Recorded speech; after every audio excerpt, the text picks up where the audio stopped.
Bonjour, namasté. Alors voilà, on est mi-janvier et je vais aujourd'hui faire une recette qui est pour l'hiver.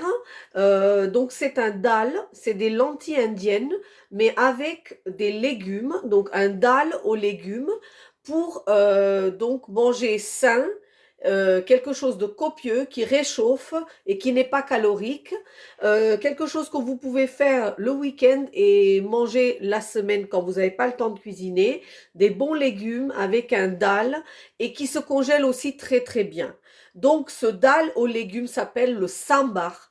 C'est une spécialité du sud de l'Inde, mais je vais partager cette recette avec vous aujourd'hui. Alors on va passer aux ingrédients. Voilà, alors pour le sambar ou le dal aux lentilles, il me faut plein de légumes, comme je vous ai dit. Donc là, je fais un bon dal puisque c'est moi qui va le manger. Donc je le fais au moins pour 4 ou 5 repas. Donc j'ai pris pour ce dal un morceau de courge, donc c'est à peu près un quart d'un courge, une belle courgette, 3 petites carottes. Donc ça c'est vous qui voyez, vous mettez les légumes, enfin vous mettez pas n'importe quel légume, mais vous mettez les légumes en quantité qui vous conviennent. Donc j'ai pris un aubergine, j'ai pris une petite tasse de petits pois, une petite poignée de haricots verts et j'ai pris ces petits oignons ronds qu'on trouve un peu dans le rayon des oignons un petit peu partout. C'est des oignons pour les sauces et c'est des oignons qu'on va cuire entiers parce qu'ils vont donc on va pouvoir les retrouver dans le dalle. Enfin c'est comme ça la recette. On va pouvoir les retrouver dans le dalle complètement fondu et délicieux.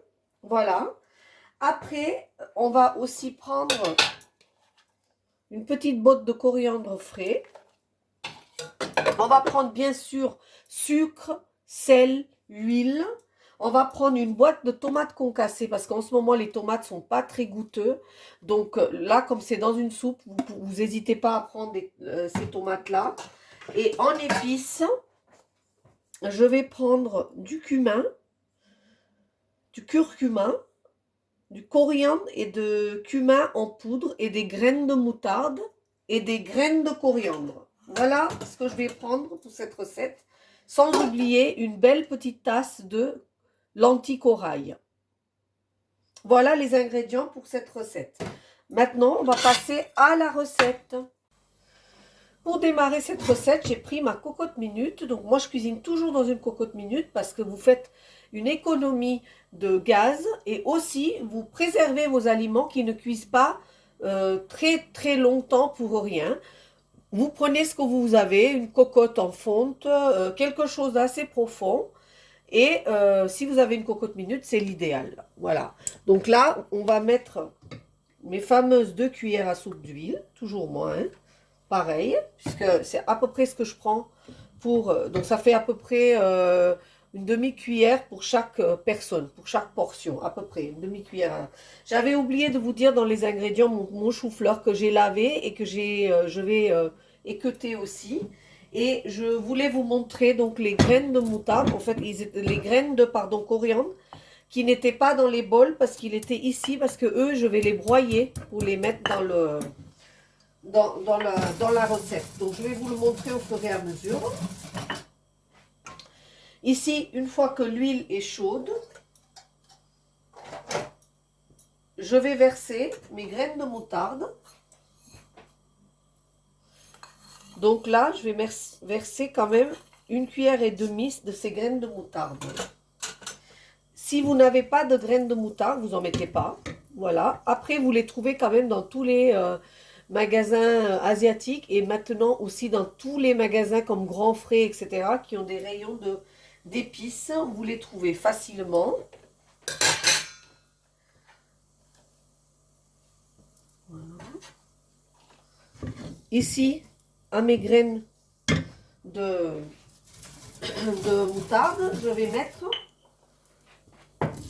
mes graines de coriandre.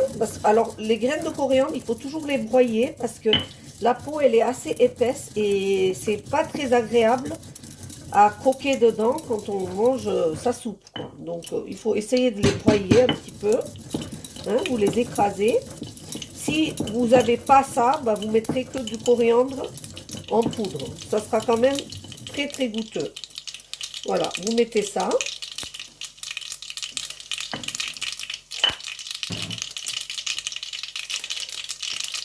Voilà, une fois que ça crépite, vous mettez vos oignons en entier.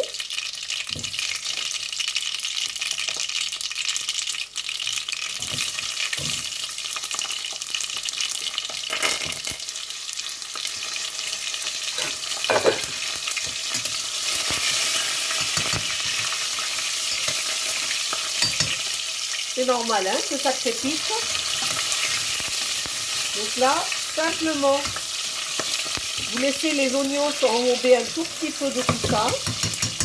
Et après, on va commencer à mettre les légumes qui sont les plus durs à cuire. Donc les carottes en premier.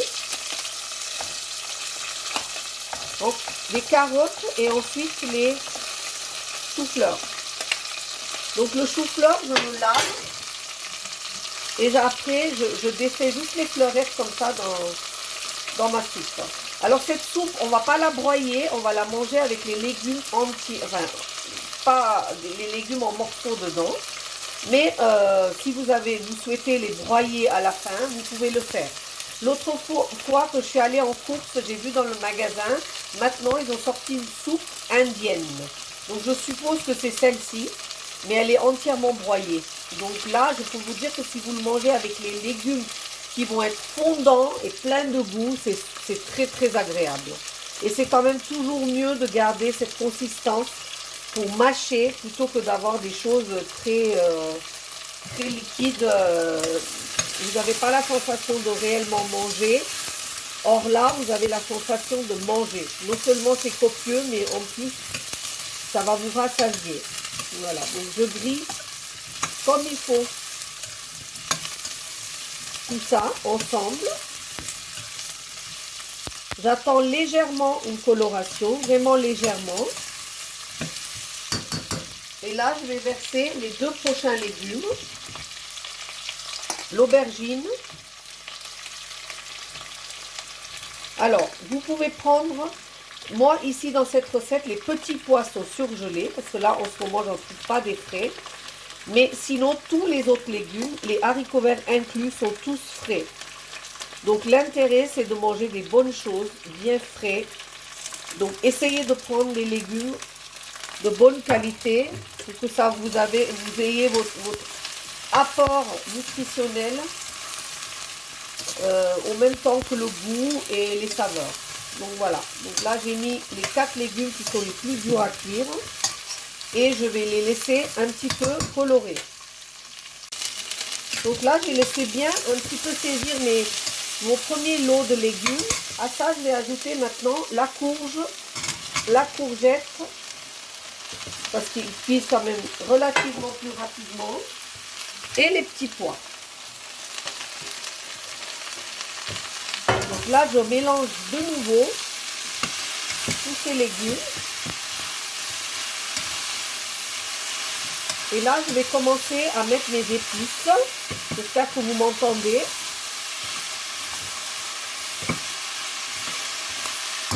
Alors, pour les épices, déjà, je vais commencer par le sel. Donc là, il y a pas mal de légumes, mais il va y avoir des lentilles. Donc, je vais saler correctement. Voilà. 2 cuillères et demie.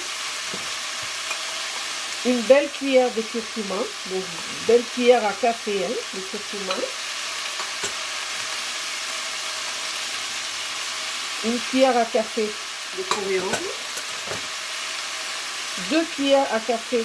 Non, une cuillère à café, pardon, parce que j'ai mis le coriandre en poudre, en grain. Si vous ne mettez pas en grain, vous mettez 2 cuillères de coriandre. Et là, vous mélangez le tout.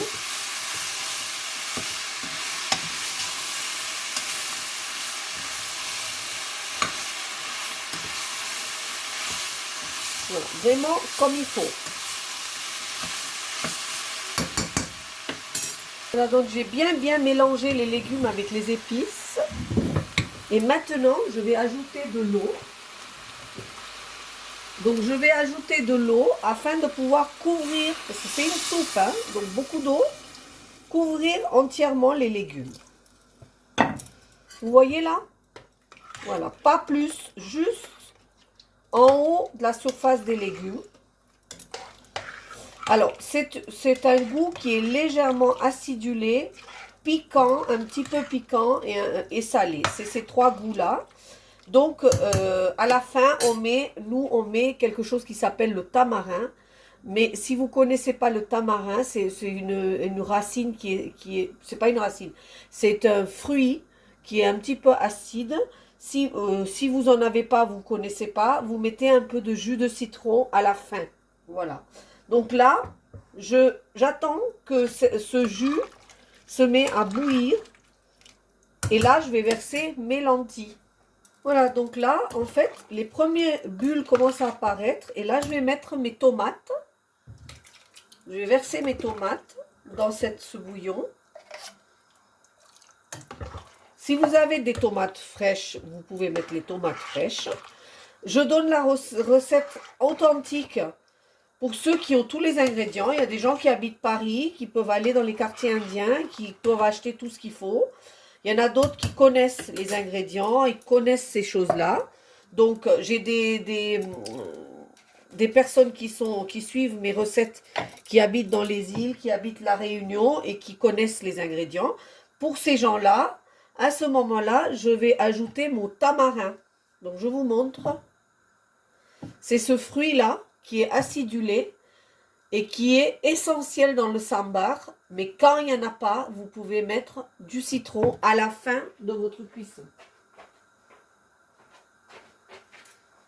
Voilà, donc là, je vais ajouter une cuillère de tamarin. C'est le pulpe de tamarin, là, que j'ai mis. Voilà, et en dernier, je mets mes lentilles. Alors là, c'est pareil. Pour le sambar, nous avons des lentilles qui sont différentes de ces lentilles-là, qui sont des lentilles pour le sambar. Mais comme en France, on ne trouve pas ces lentilles à part dans les magasins indiens, très souvent, quand je donne des cours de cuisine ou je montre à quelqu'un, je montre avec ce qu'on trouve facilement et c'est très très bien. Donc les lentilles corail que j'ai lavées et que j'ai égouttées, parce qu'il y a des gens qui pensent que je ne lave pas mon riz et mes lentilles, si. Sauf que je ne peux pas tout montrer, la recette serait trop longue. Voilà. Donc là, je verse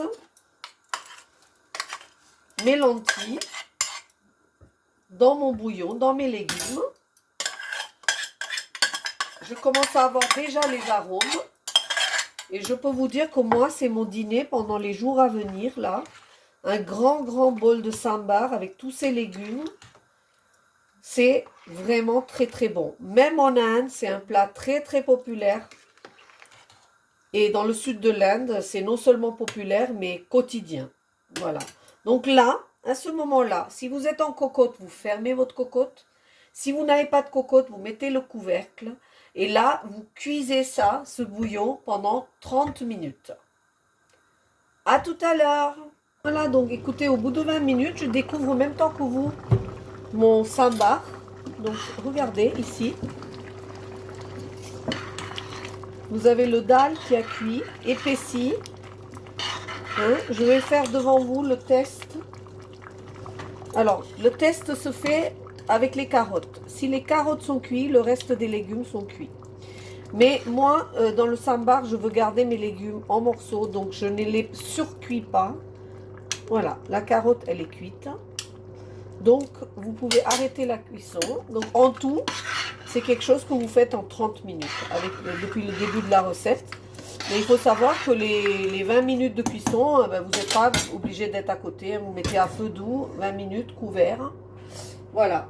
Alors, à la fin de cette recette, vous mettez votre coriandre par-dessus. Moi, bien sûr, que c'est comme c'est pour moi, je vais mettre mon petit bout de piment. Et comme je vous ai dit, pour ceux qui n'ont pas le tamarin, vous prenez un demi-citron pour tout ça de soupe et vous le versez dessus pour faire le goût un petit peu acidulé. Voilà. Alors, c'est dommage que vous ne sentez pas ce que je sens parce que moi, il est 4 heures de l'après-midi et j'ai déjà envie de manger ce bol de soupe. Voilà. Je vous présente le sambar prêt pour mon dîner ce soir, que j'ai envie de manger déjà tout de suite. Vous allez vraiment vous régaler si vous suivez cette recette. C'est une recette simple. Si vous suivez mes recettes et vous avez le minimum d'ingrédients pour mes recettes, vous allez pouvoir réaliser cette soupe sambar et vous allez pouvoir le manger plusieurs fois dans la semaine et aussi le congeler si besoin. Voilà, j'espère que vous allez liker ma recette, vous allez la partager, vous allez aussi vous abonner si ce n'est pas déjà fait. Je vous remercie de faire partie de cette famille YouTube La Cuisine de Shona. À très très bientôt. Au revoir.